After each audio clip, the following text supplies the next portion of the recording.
Good morning. Happy Friday, everybody. Here's a little bit of good news as well. Eskom just load shedding at stage 3 this morning. It'll be stage 3 for the rest of the day. That is subject to change, but that's the good news. We're getting a little bit more capacity back, and therefore the stages are falling and leveling out. So stage 3 today will take out parts of Midrand through rush hour this morning, also Florida and Maritzburg on the west round of Joburg. And unfortunately, again in Cape Town, it's that Observatory, Salt River, Woodstock area, and that will have limited impact on vehicular traffic, but it will badly impact trains, particularly the Southern Line and perhaps even the Cape Flats line as well. We'll give you some info as soon as that becomes available, but it will be another morning of disruption on those two parts of the Cape Town Metro Rail network.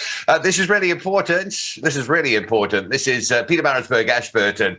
You can read through this with me if you like. From the 9th of July to the 19th of September, 2-lane sections reduced to 1 from 4 o'clock from 2 o'clock on Saturday right through until 4 a.m. on Monday morning. 3-lane sections reduced from 2 on Saturday down until 4 p.m. on Monday. Now, what that means is between New England Road at Pietermaritzburg and Ashburton through the already restricted areas, if there are 3 lanes currently operating, the weekends they drop to 2. And if there's only 2-lane sections, which is plenty, they drop to a single lane. It's going to be like this starting this weekend and then every weekend right through to the 19th of September. So if you need to go Ashburton, Pietermaritzburg on a weekend, make sure you've got plenty of time to get through. Those single lane sections are going to be absolutely crazy, particularly when you put in the sheer number of trucks that we're seeing on that road. So that fun and game starts this weekend. Here's a look at Baden-Powell last night. You might have seen the full moon in the sky. It brought with it some high tides around the nation. We saw this sea debris. In fact, we saw the sea washing up onto Baden-Powell last night, yesterday's drive time. So just a caution, there might be a little bit of sea debris, some seaweed and some sand to drive through